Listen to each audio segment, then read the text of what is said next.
He turned water into wine, I turned whiskey into songs. Too many second chances, too many too far gones. Gave me grace along the way, took my heart and led me home. Don't you see? It's a God thing for me. Now I write songs about the heartland. My heartland's in Tennessee.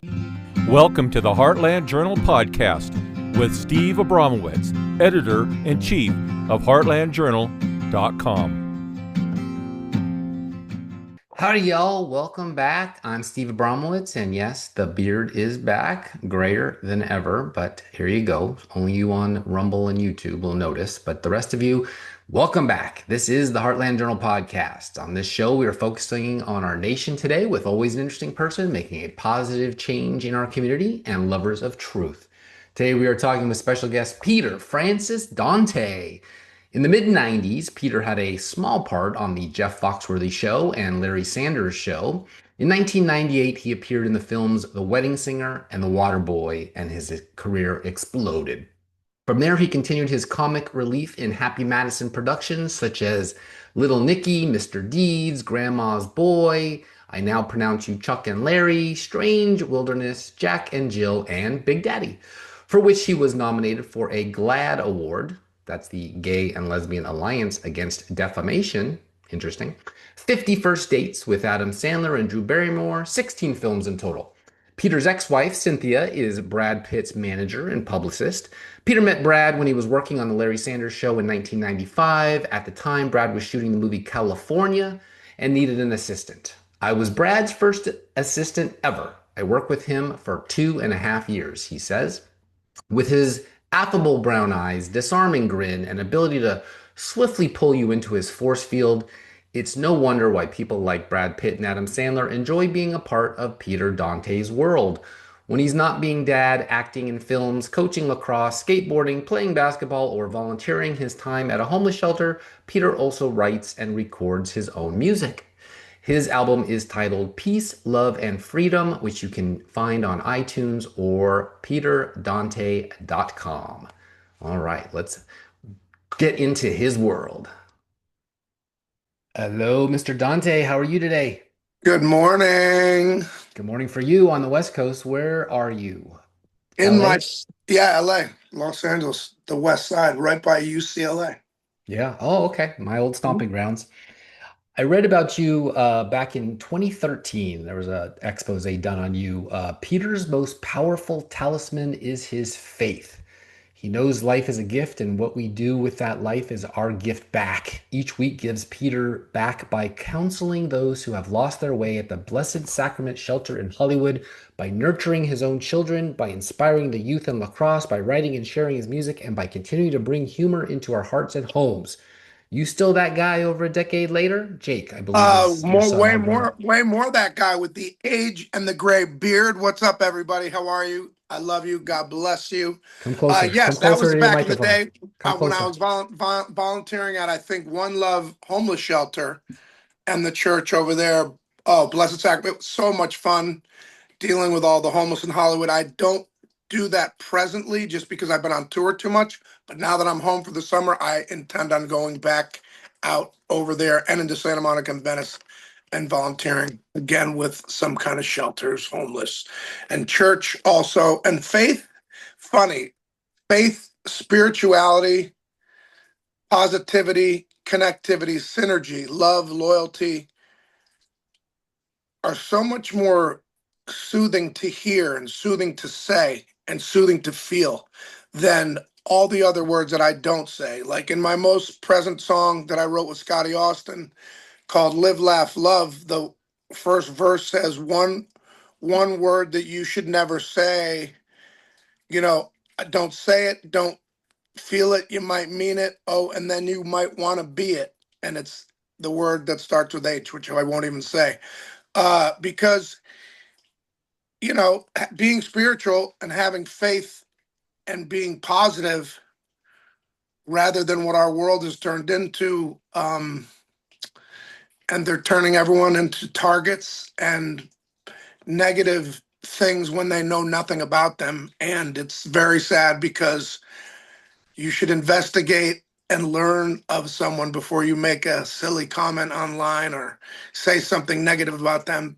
So back to the spirituality thing. It's funny you said that. I have an amethyst in my right hand that I got from Soul Expressions, this girl and husband who own a rock company, soulexpressions.com. I believe they have a new website up and a new store. Awesome people. I sang on their song for them a little bit and help promote their company because she helps my energy. And I give the rocks out that she gives to me when I'm on tour on the road to other bandmates, to kids in other bands, to people in the crowd, to with the bar owner, to the promoter, to whoever may be there who comes in my path.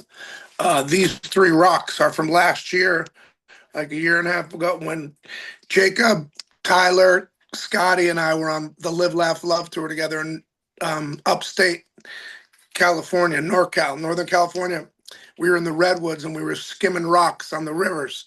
And these are the 3 rocks. That's Jacob's rock, that's Tyler's rock, and that's my rock. And I save these and I carry them with me in my backpack and on tour and just randomly have them near me, even in the room that I hang out in and write in and just deal with life in with my dogs and everything else I have. So yes, that's 13 years later or whatever that is. Yeah. Same guy, with more of an open heart, more of an open soul, so much more gratitude, so much more wherewithal to say I'm sorry for my wrongs and admitting my wrongs, admitting my shortcomings, um, willing and able to deal and speak of them, take constructive criticism, even better. As I age, I feel it's a gift to know more stuff just by being around and to share it with those that have been raised on this contraption that we're speaking on. Because I'm not a big phone guy. I don't communicate well. I apologize to my 5 brothers and sisters, to my 87-year-old parents, Joan and Tony. Dante, I love you. I'm sorry for not being as good and as astute of a son in communication as I should have been all these years because I'm just not good with this damn phone. I gotta say, Steve, it's one of those things, man, that I guess it's a stigma from being born in 1968 and sitting here in 2026 going, thank God I do cover the song Creep on my tours. Even when I host with Scotty, I cover that song Creep because, Radiohead Creep. yeah, what the hell am I doing here? Yeah, and I like to sing the chorus twice, really loud at the end and go really, really soft at the very end so that people understand that life is a ruckus event. And if you embrace it and you try to live it to the fullest, it goes up, it goes down, it goes really, really loud, it goes really, really quiet, really, really sad. But you have to be able to handle all of those and put them in a basket and carry them with you and pick out the good. Remember the good. Forget about the bad. I know it's going to haunt you. Pray about it. Meditate about it. Always think about the positive because the positive will outweigh the negative, and your memories of fond memories will always outweigh the negative memories as long as you look upon the fond ones more than the negative. That You know, article I read from was in we-ha.com, as in West Hartford, Connecticut, where you're from. yeah. Said your morning on June 28th, 2013 began with meditation and prayer, as it does almost every day of his life, quote unquote. Do you still pray every day? Yeah, I just got out of the shower. That's why I forgot to shave. I need a little extra time to pray. Sorry guys, I was gonna shave for you and trick you and make you think I'm not 57. But guess what? Uncle Dante's 57. God bless you. God bless me for being here on this wonderful day. Be grateful for it. But yes, I just prayed extra in the shower right now for, pardon me, this upcoming week that I have is immense for me because I'm preparing to go back down to the Coachella Valley where I used to have a house for almost 20 years. My song Indio, YouTube video, North Indio classic song. Very loyal to that local community. I love them all. You know what's up, North Indio. I am going back down there with a human named Nicole to go write a book that I've been summoned to write. And I'm excited about that because we've been in communication since last weekend after we spoke on the phone for about an hour and a half, and I just want to put more positive notions out there. Yes, have I been through a lot? Yes, have I done a lot of stuff that uh, I don't regret stuff that I learned from. You know, the things you regret, if you live in regret, you're not going to be able to live in gratitude. You need to pray about regret. You need to pray to be forgiven. And once you are forgiven, then move on with a positive attitude and be grateful for every step you take because living in regret will keep you stuck in the muck. You don't want to be stuck there. Then you're a sitting duck and you're not a moving target like I am. I'm very energetic. I think people, even on tour, think because I'm hosting and singing on these shows with Scotty Austin and Jared Weeks and all these great guys and Tim King from Soil. Just a lot of really talented people. But they're like, where does Dante get his energy from? He's not the youngest guy in the room. I'm like, no, I'm the oldest guy in the room, and that's called endomorphin energy because God gives it to me. That's another thing I'm grateful for. Having the energy that's put inside of me from praying, from being grateful, from trying to use that gratefulness towards my behavior and my actions. You can't just walk around grateful. You need to show your gratitude towards others and the Yeah. world and the universe, and especially situationally right now, be very sensitive to what humans are going through. God only knows how the war is affecting everyone. God only knows how some people probably can't even afford to put gas in their car. And believe me, we feel you. Every single one of us feels you. So, um, Your mom is very Catholic. oh 66 years of God. marriage this year. Are you still close? Yes. Yes, yes. Mom and dad, I do not speak to enough, but we are very close mentally. When I pray, I can feel my mother inside of me because she is the true installation of the church to me. I was an altar boy since I was very young, and I told Nicole this story that during Lent Mass, 40 days of Lent, obviously we know, those of you that know about Catholicism and Christianity, mom would walk in with me early, probably a half hour early for 6 a.m. Mass, 5:30ish, and be like, "Oh, hey, Father Shagru, good morning. Father Kylie, good morning. I'm Monsignor Kennedy. Don't worry, Peter will be early every day for Lent Mass." And so I would do my best to go every single morning for 40 days in a row with my Irish mother because she is still so devout. And that's what I think this world is lacking. I don't think an over accentuation on religion right now is good because of what's going on with the wars and with people still being killed over religion every day. I feel having it, and in general, just spirituality, because my children are and Cynthia are Jewish, so and obviously many of my friends. So we move towards just believing in what you believe, trying not to force it upon others, but yet showing them with your actions that you have something inside of you and something that you know that's bigger than you, that you fear and that you obey in a certain situation, meaning your whole life, and that you're grateful for. And that would be, God, Jesus, Allah, Buddha, Jah. Maybe You and my daughter have the same middle name, Francis, a very Catholic name. I always threaten to change my name to O apostrophe Bromowitz, married into an Irish Catholic big family like you, being the Jewish guy. How Catholic do you think you are? it's well,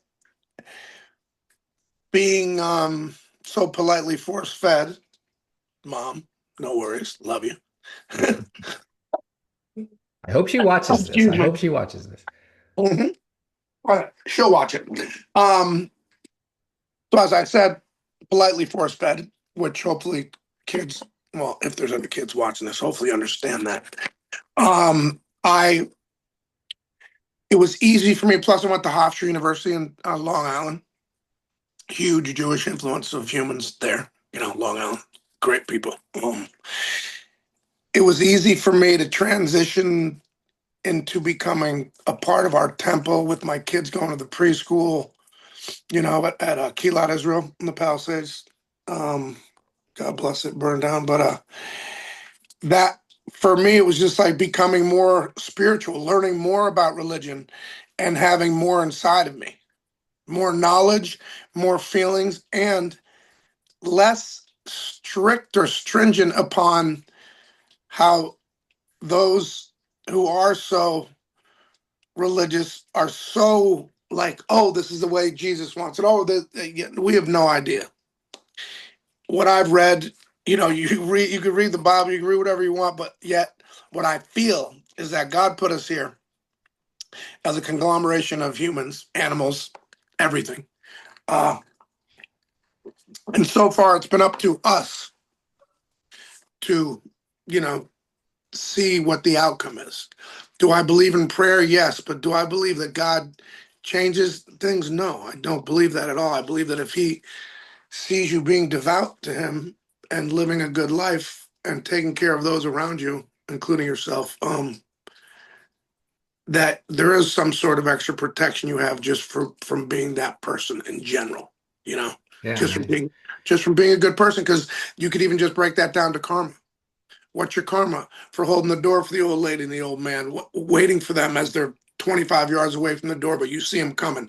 What's your karma for putting back two grocery carts because people are lazy and it slams into someone's car often? It Certainly just, the opposite of treading on somebody or abusing them in some way, shape, or form. We see a lot of videos of that. And, the West I Hollywood, can't stand that. These kids think they're, hey, how's this, kids? I was funny when comedies were funny with Adam Sandler. And look them up, watch them, including Strange Wilderness and even the obscure ones. Bucky Larson, crazy ass ones. Watch them. They're funny. They're way funnier than the comedies are now. And pranks are for pussies. Hear me right fucking now. Frank, your little pranks that you do to older people and, people who are trying to go and live their lives without harming others. I get so irritated when I see the things that they do to other humans. First of all, harming an innocent human should be an offense, and you should get arrested for it, or slapped in the face by some security guard or someone because it's not funny. Stop doing it. I don't care how many likes or hits or TikTok douchebag views you get, because guess what? Guess who else is watching you? If you think there's karma, karma's a bitch. It's going to come and get you. And when it gets you, you're going to think right away, ooh, I should have never done that to those people or that family or that kid or that dog or cat. Yeah, we seem not God to live in forbid. a world of consequences, right? It's all about clicks to the next one. Hey, man, yeah, they think they can, snatch and rob, snatch and grab, snatch and whatever. Well, how's this? Like I said, you may not think it's coming back around, but that pendulum comes back around. That boomerang, you already threw it. And that thing's coming back too, like a coming back to cut your head off because you deserve it.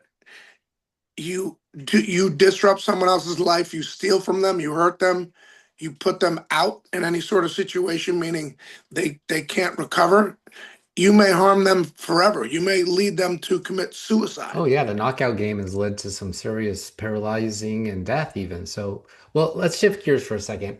So coming from West Hartford, Connecticut, Yes. how did a kid from the East Coast break into the LA comedy scene? Was there like a specific moment when you realized I might actually be able to make a living doing this? No, I never even did. I've never told a joke in my life. I don't even know how to. Adam Sandler actually saw me playing at a coffee shop acoustically with my buddy James. We had a band. My first band in LA was called Ground Zero. My cousin was on the drums, Brian Shield, who's still out here doing his thing. He's a comedian. My friend James Lang from Canada was on guitar. We had a band called Ground Zero. We played at a coffee shop weekly acoustically, which was a lot of fun. I think Adam saw me there once previous to me meeting him at Gary Shandling's house, which is a story I'll tell you in a second. But that's really just going to. I was Brad's assistant, Brad Pitt's assistant. I was the production assistant on the Larry Sanders Show because my first job that I ever auditioned for a Gary Marshall movie called Exit to Eden, I believe, with Dana. What's her name? Dana, whatever her name is, that old school movie star. But whatever. Didn't get that. Almost got an MTV show shooting in Vancouver. And Bernie Brosnan said, no, no, no, no. You need to learn about Hollywood. You kind of just got here. You Dana need to pay, Delaney. Dana Delaney, that's right. You need to pay some dues and learn about it. So I was like, oh, you guys, I know you produced the Larry Sanders Show. I love that guy and that show. And so he's like, okay, cool. You start as a PA on Monday. I had great timing because it was right in pre-production, previous to them like putting up the set and getting ready to shoot the season, like season 2 or 3 out of like 5 seasons that Gary did in the Larry Sanders Show. So became a production assistant on that show at the same time as I would play in West Hollywood at the place called the Love Lounge on Tuesday nights with the Ground Zero, my band, and I was in Howard Fine's acting class. Um, I That's when I met Adam Sandler at Gary Shanley's house playing basketball. Where on the weekends he would have basketball games with everyone from Bob Odenkirk, David Duchovny, Kevin Nealon, Sarah Silverman, uh, so many famous people. I can imagine. Sandler, me, Frank Caracci, Alan Covert, Jonathan Loughran. But Sandler walked up. I was already playing. I was like, "Oh, what's up, dude?" I'd never met him before, face to face. Like I'd seen him, but not spoken to him.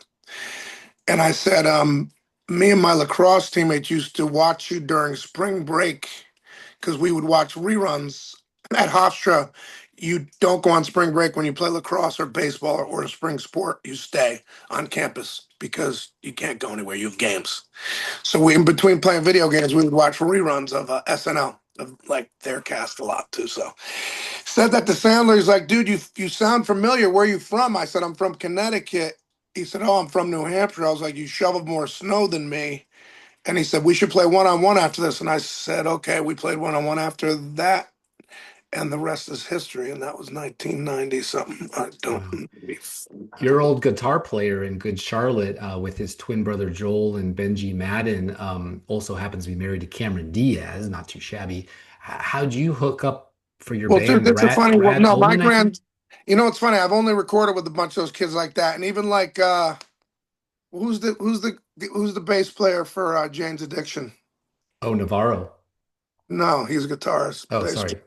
I don't remember. blonde-haired kid, married to Chaim Saban's daughter, Chris Cheney. Chris Cheney. We even recorded a song together. I've recorded with Sid from Slipknot, OTEP. I've recorded with so many people. Waddy Wattel, my old band leader with Adam Sandler, in the Happy Madison jam party that I don't know if you know, but since like we started those parties, Adam had them shot by like 8 cameras with the best video crew and the best audio crew ever for his own ears and liking. He doesn't show it to anyone. We don't even get to see it. Hmm. Crazy.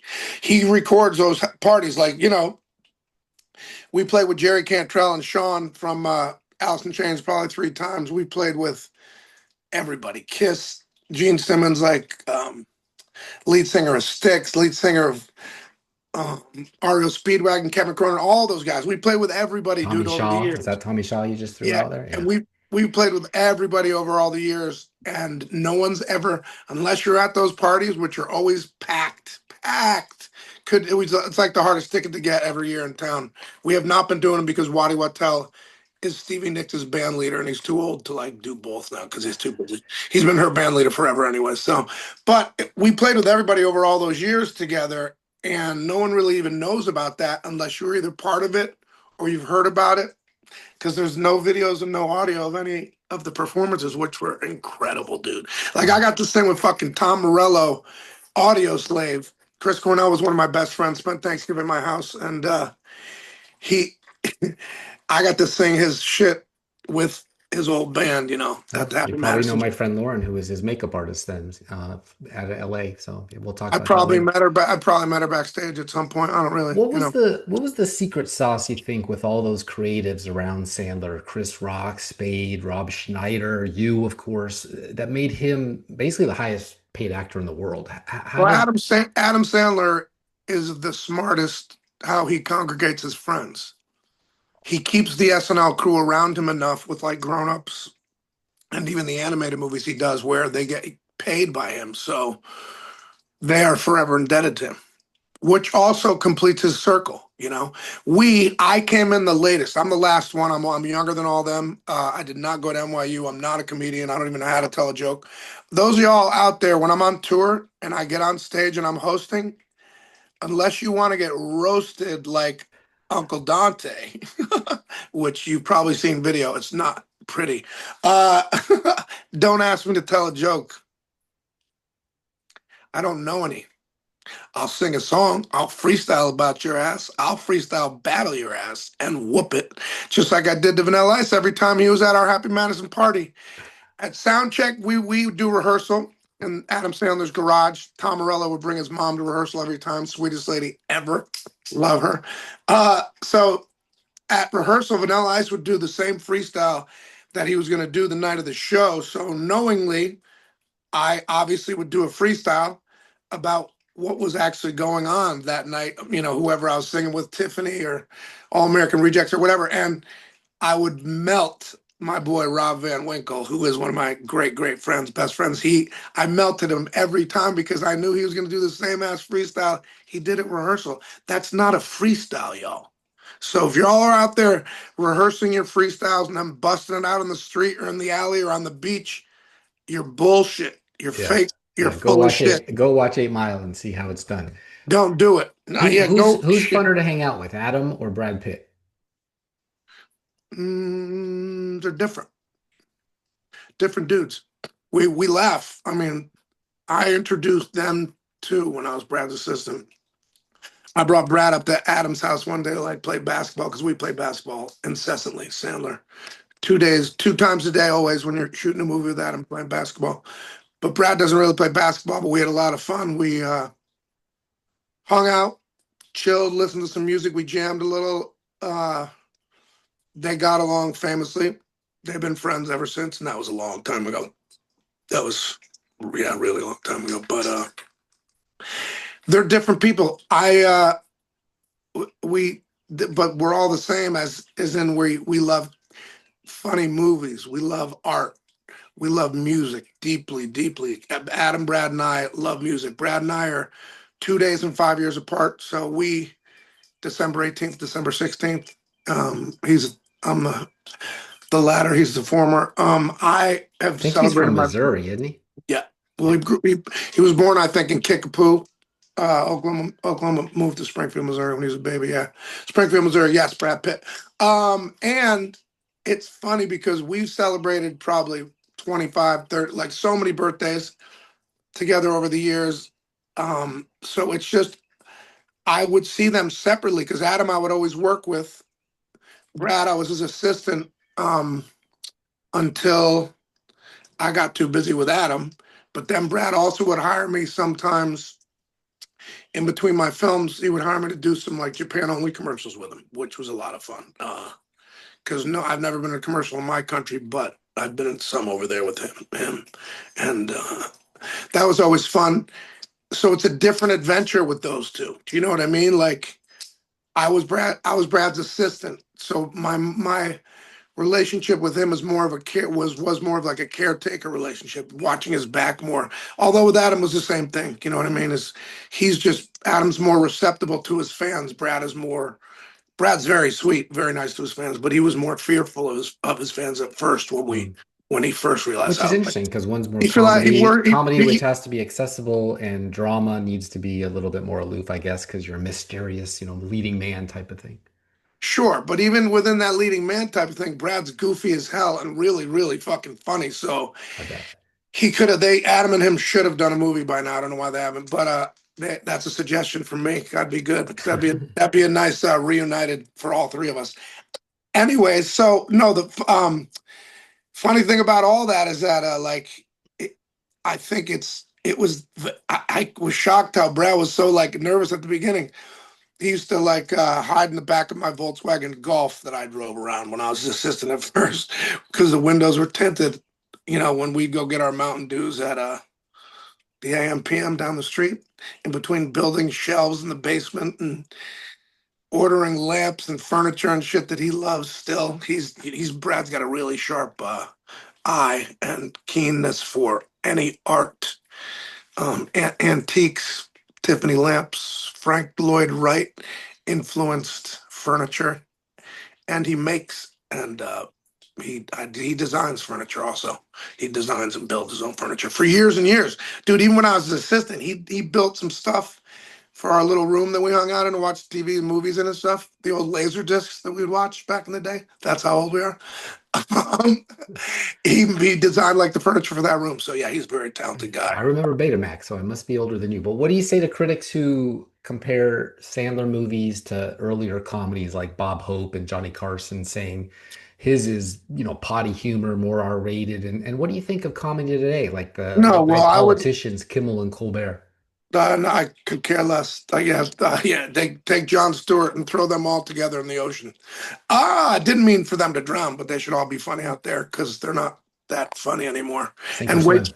and way too personal. Yeah, sick or swim. Uh, let's see. Repeat that question in its essence because I want to answer it. The essence is Sandler's critics say he's got potty humor compared to Bob Hope and Johnny Carson, who were super funny but clean, let's just say, even up till Jerry Seinfeld. And then you've got the today's version of the Tonight Show and the Jimmy Kimmels of the world that are not funny and And very dark and very Netflix taking over the world. good point. They're So not what's funny what's either. your opinion of all that? They're not funny at all. That's why I don't work with Netflix. They're not funny. They may say that I got canceled from them, but I don't think there's anything called canceled anymore. Anyways, go back to even Grown Ups too. The cast, the stories, the cameos, the authenticity with the story coming from with the children being, God rest his soul, Cameron Boyce, who died. Um, it is ridiculous how comedy today is so soft and so hard to connect to because the stories aren't authentic. The stories aren't like the kid from Big Daddy, Bobby Boucher, even in The Waterboy. You could compare him to an autistic child these days. And an autistic kid could probably do the exact same thing that Bobby Boucher did with the right guidance and acceptance. And so because how extremely raw and bad and rough and shitty the world is because of the internet and because of people, comedy should come back and be raw like it was in the 90s and the 80s. Stripes, anything old, any of the John Hughes movies, all of. You know what I mean? Yeah, I even liked Career Opportunities, his worst. Thank you very much. So in And Grandma's Boy, you so not there's only acted. there's a guy named Tony Scott, God rest your soul, another guy who has passed in my life. I have too many deaths in my life, so I will mention them all because I miss them dearly. Ridley Scott recently, who's one of my most admired and respected directors. Yeah, Tony was his brother. Yes, I know, and very different. Ridley said movies are atrocious these days. Comedies, people are making comedies are just heartless and not funny. No offense to The Rock, because I introduced him to Brad Pitt at the Mr. and Mrs. Smith premiere, because he told me he was going to be a movie star, and I said, congratulations, and he is now. But I don't think him and Kevin Hart are that funny. I love them both as human beings, but I just don't think they're that funny. I take Jackie Chan and Chris Tucker in a heartbeat over them. If you watch the movie where he doesn't have any legs and he jumps from building to building, that's pretty funny, although they didn't intend it to be. Right. I don't remember the name of that. So let's talk about Grandma's Boy. Ooh, You not only acted but helped produce the film. you see, yeah. Fan Well, favorite Sandler in the didn't. Sandler was pissed that we were writing a rated R comedy, like, because it was way before we did that. It's before we did That's My Boy. You remember with Andy Samberg? He was like, "We don't really do rated R comedies." I'm like, "Well, I don't want you in it." And he's like, "Oh, really? So then you're going to be a naked tan weed dealer?" Let's start with that. So I had to get a membership at a tanning salon, and I'm already brown, by the way. When I'm in the sun, I get really brown, but I have like olive skin. So these girls at the tanning salon were like, "Dante, what are you doing here?" I'm like, I'm gonna play a naked tan weed dealer, so I need to get my naked part tan. And they're like, what? No, you're not. So they would make fun of me all the time. For like 2 months, I had to do this.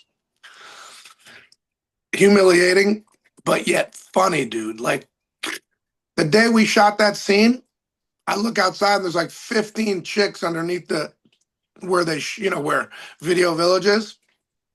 I'm like, well, who the fuck? Who are they? And what are they doing there?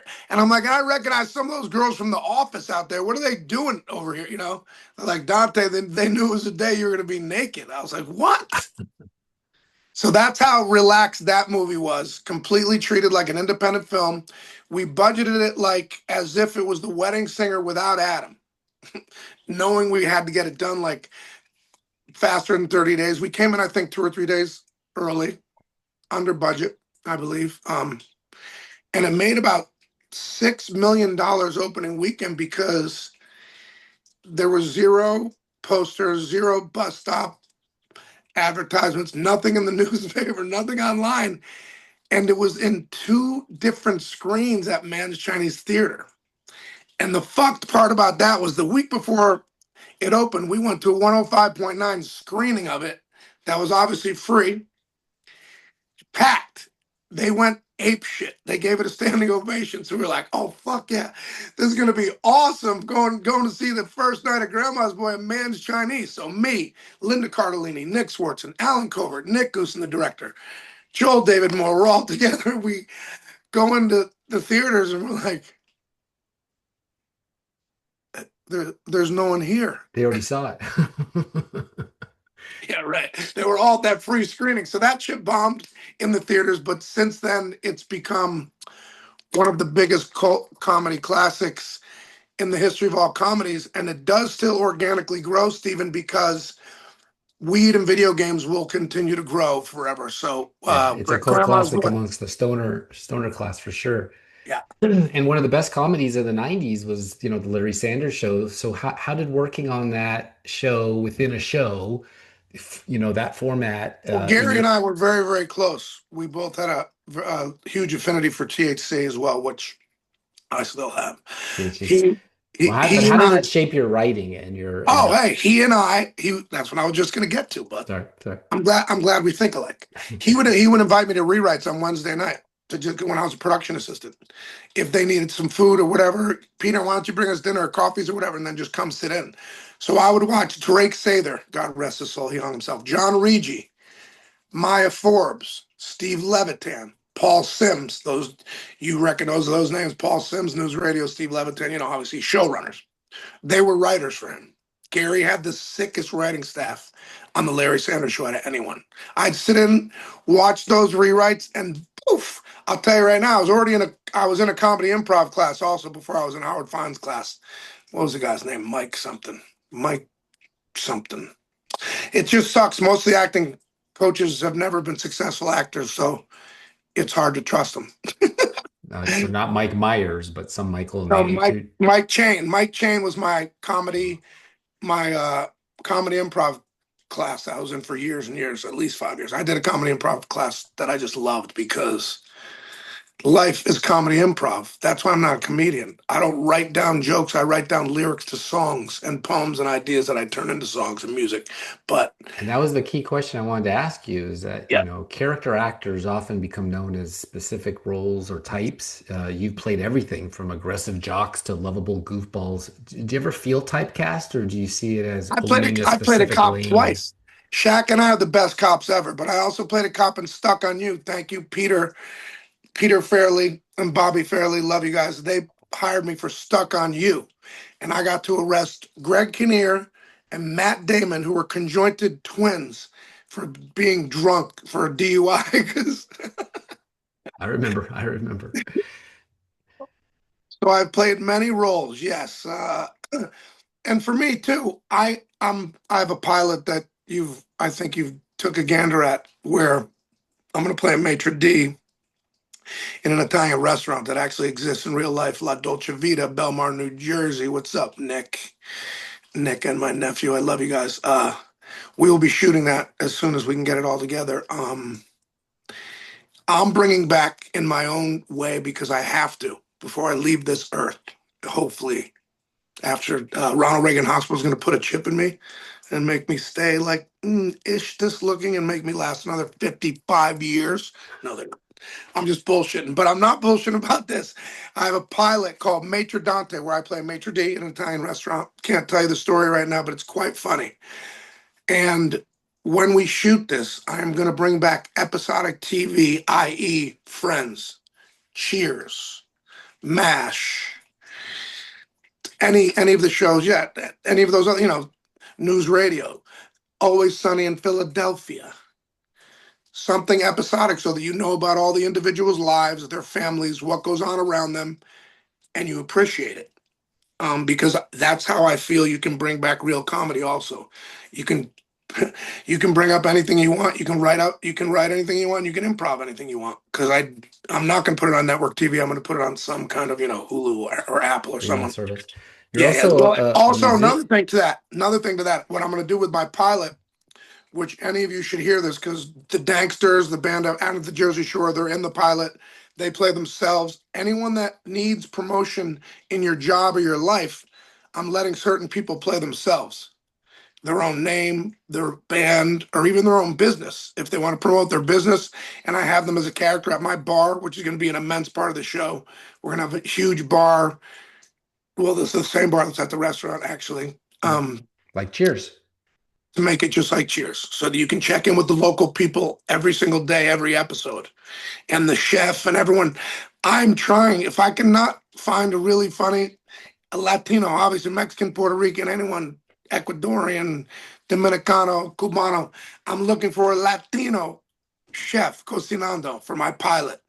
So Nikki Turturro, John Turturro, you guys were thoughts, but I want authenticity beyond, meaning a guy who just can bust out fluent Spanish and speak broken English without even trying. So That's cool. You're also a musician and I singer. was thinking of, so one of my producers is going to make a character Bible. We have to get working on that as well. We have to bring that from the ethos, sir. Yes, that is a very important thing because then you can spin off into a million directions from there. An entire Right. universe, which is why it's called the Well, Bible, by the way. But I got to move on because we're going to run out of time.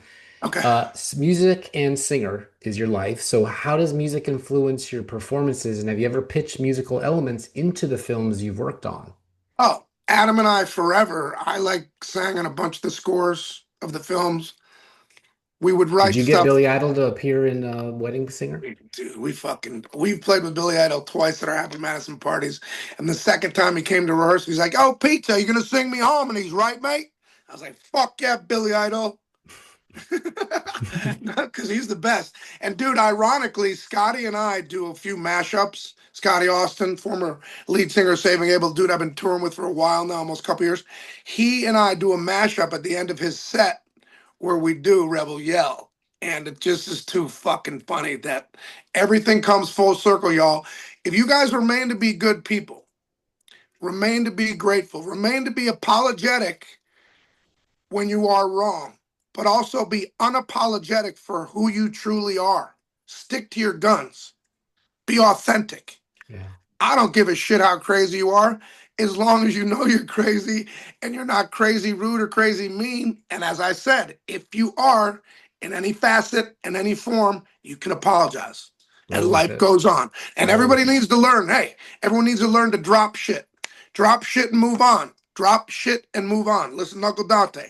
Move on from the negative and move to the positive. That means move from the dark to the light. It's a simple step. You see, there's light, there's dark. Move to the light.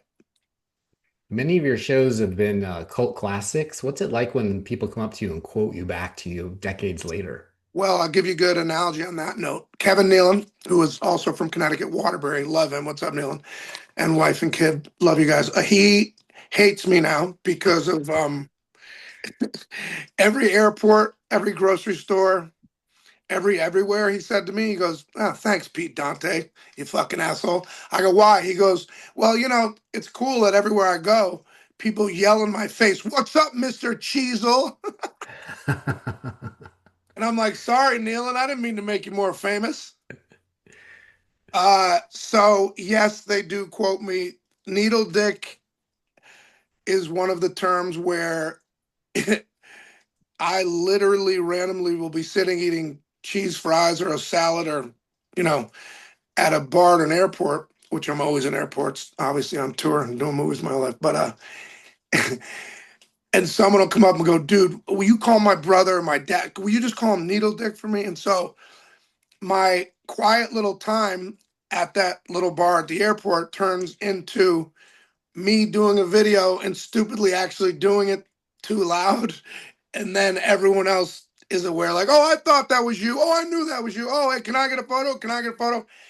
And you know what? I happily say yes to every single person in every circumstance that I'm ever in because my fans are exactly like me. And without my fans, I'd be no one. And I wish every other artist would feel that way and act that way because y'all, anytime you are negative towards one of your fans, they tell about 150 people what an asshole you are. So don't be an asshole ever to your fans. Yeah. Be loving to everyone on earth, especially the ones in need. But yet your fans are special to you because they pay to see you and they Very admire you. bad PR to treat your fans Yeah. disrespectfully. So you've worked in comedy for nearly 30 years. How have you seen the landscape for character actors and working comics change from the 90s comedy boom to today's streaming era?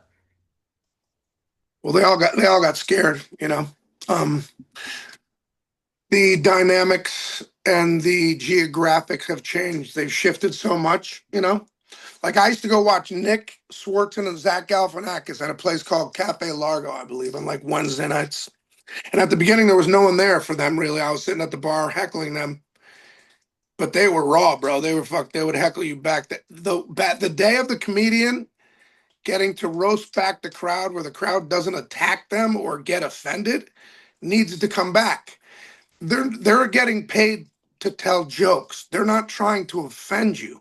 But if you're gonna get offended and you're easily offended, a good comedian's gonna go after you, which they should. And I'm not even a comedian, but I say that you choosing to go to that comedy show are fair game.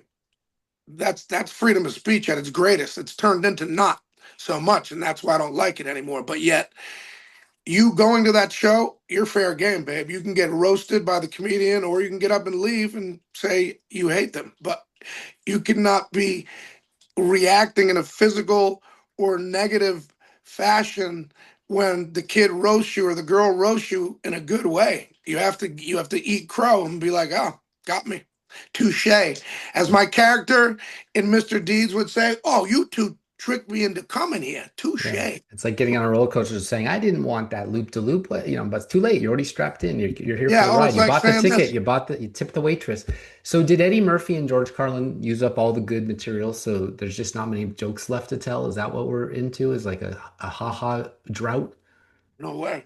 If people could lighten up and have thick skin again, we could make fun of every fucking single thing we do on this phone, on the iPad, on those stupid ass things people are living on. And I see them on airplanes.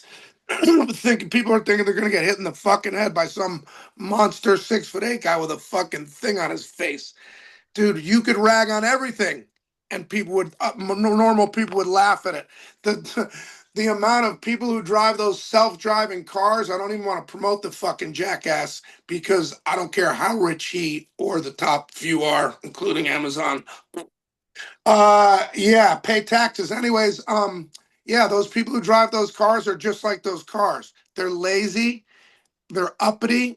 They think they're one of a kind and they think their car should drive them rather than them being responsible for themselves and those around them and them driving themselves. Yeah, if the And car does the that, thinking for them, they don't really have to be thinking. that's People do so that. that's what I think about all modern day things that are going on because I don't want it all to be old school. Yes, I will acquiesce to anything I have to with AI and all of it. But Yeah, yet we've taken everything too far. So bring it back a little. Bring yeah. it back a little and let the universe grow organically like it's supposed to, because that's the real. Convenience has jumped the shark, and we need to get back to some thinking for ourselves. You're right. Are there any up and comers that that you've seen that we should be on the lookout for? Acting or comedy or music? No. I would say Acting. Who's the kid from Stranger Things? Logan. I think Haven't it's seen it. I'm too old. Logan. No, Stranger Things, that TV show. Yeah, heard of it, but I haven't seen it. He's coming. I've watched only a few episodes, but no, I don't. You know, it's funny. I don't pay attention enough. I mean, sure, there's young movie stars like Rami Malek and Garrett Hedlund's on a big comeback right now. Look out for him. Charlie Hunnam is always kicking ass. Uh, let's see. You just mentioned the one who was the star of Queen, did that, and the old biker I would TV say, show. yeah, look out for Lizzie Olsen.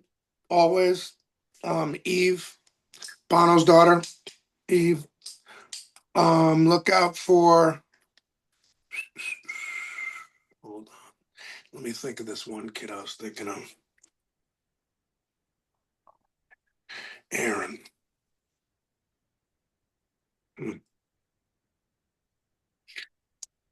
Well, while you're thinking of that, why don't you tell us what's next for you? Yeah, Aaron. Oh, Aaron. Hold on. I cannot believe his last name slipped me. He won't see this. It's okay. Um, well, I just got off tour. March and April tour were amazing. March tour was this one day at band camp tour with Danny Boone from Rehab, Tim King from Soil, pardon me, Jared Weeks from Saving Abel, and Scotty Austin, formerly of Saving Abel. Also with the rest of our band, Tyler Ronsky plays guitar, 22-year-old out of Wisconsin, incredibly talented, love the kid. He's a new Randy Rhoads kind of specimen, Zach Wild type. Nice. Jacob Lamantia, is a Vinnie Paul type drummer. He's incredible. He's also below 30, I believe he's 29. Jacob Chandler, who plays bass with us once in a while, is a great kid. Also, Bodie, Jason Boatwright, plays a bass guitar rig, meaning guitar and bass rig that he custom built with this company. And when he switches it to bass, it has the most full bass guitar sound I've ever heard. And when he has it on guitar, that's the fullest guitar sound I've ever heard. So Scotty Austin's band specifically that I host for and perform with often has a album out called Echoes of the King. And Scotty and my track that we did with Morgan Springer, we Live, Laugh, Love is the last song on that album. Echoes of the King. Download it now. It's a great, great record. And also Scotty and Jared Weeks have a song coming out called The Hive, that Saving Abel's putting out. And it's Jared and Scotty. Because the story behind them is this. Jared was the lead singer of Saving Abel. He had issues, or one of them, whatever. He left the band. Scotty came in for almost 10 years, 9 years, whatever. Then he left the band. Then they were touted to have problems with each other, and people online were saying how they didn't like each other, whatever. They became good friends. He's been touring with us. Jared Weeks is a sweetheart. He's a father of 3 kids. Nikki's his wife, little boy named Scout. Just like Scotty, great, great father. Daughter, Nova, sings with us on stage. Also, his autistic son sings with us as well. But these two have become friends, and now they're touring together. So it's become like a little family of touring, artists. And it's really cool because we'll still do the Live, Laugh, Love thing at some point. If any of you actors that can sing or lead singers that aren't in your bands anymore want to be on the Live, Laugh, Love tour, like Vinny Dombrowski from Sponge, Aaron Nordstrom, Michael Graves, Peter Keys from Leonard Skinner, and Danny Boone from Rehab all have toured with Scotty and I on the Live, Laugh, Love tour. Look it up. There's videos everywhere of it. It's an acoustic tour. If any of y'all want to get on that tour, look it up, listen to it, get in touch with Courtney Austin, Scotty's wife, and offer your services, and you can do it. Even Muck Sticky has toured with us a couple shows. He's a great kid. But the Live, Laugh, Love thing would be any of you lead singers that want to do acoustic. We sing like 3 to 5 of your songs, 3 to 5 of my songs, and 3 to 5 of Scotty's songs, and we harmonize together. And Uncle Dante also plays the maraca. And Vinny Dombrowski, who gave me his maraca that he has had since he's 16, that his drummer gave him, his best friend told me that I'm a maraca ninja. That's awesome. Well, your unique position as a recurring member of one of comedy's most recognizable funny friends ensembles, and now you just described this amazing background of music artists and friends. Well, yeah, It's my gonna make Dante, a it's hold gonna on. make a great book. Hold on, my real I got band. it. We're out of time. One I sec. gotta let you go, but I want you to tell What? everyone where they can go find out more about you and your One social thing. media. If we can fit this in, my real band, Peter Dante's All-Star Reggae Band. George Fully Fullwood is Bob Marley's original bass player. Rock Dedrick played with Ziggy Marley, Rock's cousin, nephew. Brandon Stennett on drums. Gina Murrell, backup lead singer. This is a 25-year band that we are now playing the Whiskey twice a year, and we will be playing other places. Jacob Hernandez and Hayden Hansen from Tunnel Vision, both in the band. Liam, Glenn Holdaway on trumpet, Liam on sax, and oh, we got someone on trombone. Amazing, amazing group. Peter Dante's All Star Reggae Band. Look up that online too. Shows at the Whiskey the past couple years. And social media, El Presidente, not El Presidente. I do love Dave Portnoy and all the El Presidente Barstool Sports crew, but El Presidente, hence the name Dante, Dante, El Presidente. Also, look up my website that's coming out soon called Dante's Inferno Cannabis.com, my company, cannabis company. I have the most delicious gummies in the world and a pre roll. Yeah, well, that you just got me bumped off of YouTube, so don't talk about that. Okay, sorry. Peter Francis Dante on Facebook. You can know it's me by just looking at the content. I'm sure there's a bunch of phonies. I don't go after the wooks that do shit like that. Everybody should clean up their act on the internet. It's not to yell at people. It's not to yell at people and judge people and hurt people's feelings. It should be to uplift people, be grateful for every day, and to make us all have a better life together. Amen. All right. Now, filter Name on of the the Lord. megaphone. All right. Well, thanks again for coming on with us. Hang on, everybody. I will be right back. Oh, sorry. You got one more thing? Yeah. Oh, hey. Yeah. What's up, Steven? Thank you, babe. Hey, to all you guys, artists, non-artists, wannabe artists, people who should be artists, start writing. Start working daily on chasing your dreams, because the one thing I do daily is I chase my dreams down every day. And even if you don't have what I have, and many of us do have it, you can chase it and you can get it if you work for it. For me, God gave it to me. And so every day I work on it, I hone it in, I chase it because it is part of my dreams. And I make sure that it is the most happy part of me. So as an artist, struggle, write, go perform, go do open mic nights, go sing karaoke, get together and jam with your friends, play acoustic guitar, play piano, anything. But the number one thing is this: please support all other artists. Everyone's not gonna be as good as you or as stylish or as good looking. They might have completely no style, but guess what? Let them do it. Express yourselves, you guys. As far as Uncle Dante is concerned, if as long as you are expressing yourself, then you'll be okay. Express yourself. Love you guys. Very cool. All right. Thank you. God bless, Steve. Take care. Now I write songs about the heartland. My heartland's in Tennessee. Thanks for coming back. That's it for this episode. Thank you, Peter Dante, for a journey into Dante's world. Thank you for keeping the genre of comedy alive. Societies need a break sometimes from all this darkness and mayhem in the 24-hour news cycle, and a society without comedy is an unhappy one, indeed. Peter Ustinov, a British actor who was a fixture on television talk shows and lecture circuits for much of his career, defined it as a funny way of being serious, while Carol Burnett famously called it tragedy plus time. Charlie Chaplin noted that life is a tragedy in close-up, but a comedy in long shot. And Sid Caesar highlighted that comedy is rooted in truth. Emma Bombeck observed the thin line between humor and pain, and Robin Williams described it as acting out optimism. And Moliere noted its duty to correct men by amusing them. I say comedy is good for the soul, if it's good comedy. This is Goodbye for Now. I'm your host, Steve Abramowitz, editor-in-chief of HeartlandJournal.com. If you like what you hear, please subscribe and pass it around. We only grow with your help and still ad-free. Peace in our time and glory to God. Check us out on TikTok, Twitter, Facebook, Instagram, YouTube, Substack, all over the place. We are everywhere you want to be, and so is God. So glory to God. Bye. Hey, where's the girl? When are we getting your girl back? This one's bigger than Where's your baby? Hey, where's Annabelle? Oh, cool. Got you, bro. Where's Annabelle? Oh, huh. Every once in a while, you're hanging out with somebody and you just think they're cool, and you're like, hey, this guy's like exceptionally good at dancing and just like entertaining, and he knows that the Joyburst logo needs to be pointing out, and you're like, this guy's good at his shit, and then you tell Rob that this guy should be in your show, and then you realize that he's a freaking actor and you know him and you've seen him everywhere.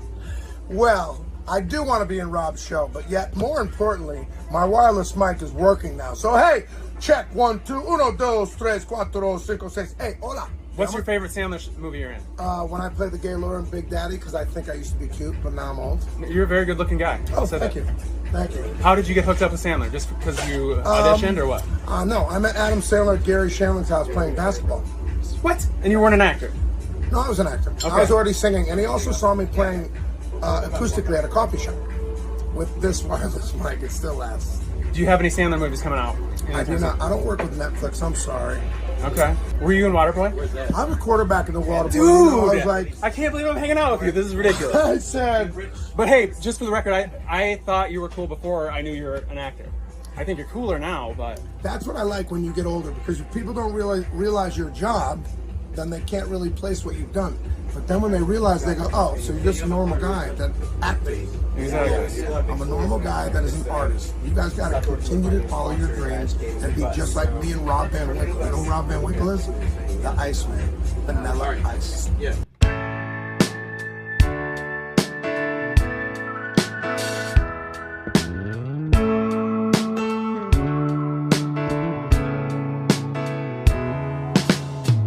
Back then, you remember when you never felt so free. It's growing cold and the world we used to know is getting harder now to see. You kicked me out up there and didn't seem to care. Dimes, nickels, and pennies, that's what I got. In this life here, you got nothing to fear, but you're only gonna get one shot.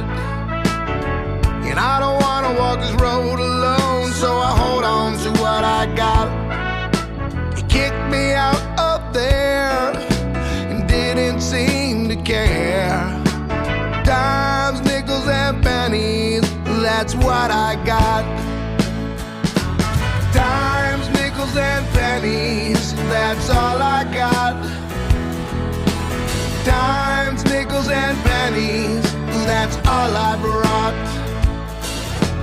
Dimes, nickels, and pennies, that's all I got. Dimes, nickels, and pennies, that's all I brought. Magnum PU. Look at him getting all serious. I still can't believe you're a cop after all the sick stuff you did growing up. Peter Dante, who stole your parents' snowmobile and sold it to purchase crack cocaine, is dead, Peter. This side of the law's way better. To serve and protect. Gotta love it. It's a long way to Nashville from that Napa Valley vine. Put me on a road less traveled. Lord, now I know why. God knew I'd get there in His perfect time. Heartland Journal Podcast is the media property of HeartlandJournal.com, where you can find news stories, commentary, and content serving the heartland of America. Any views or opinions represented on the podcast are personal and belong solely to the creator and do not represent those of the people, institutions, or organizations that the creator may or may not be associated with in professional or personal capacity unless explicitly stated. Now I write songs about the heartland. My heartland's in Tennessee.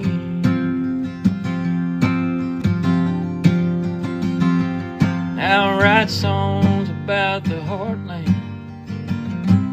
My heartland's in Tennessee.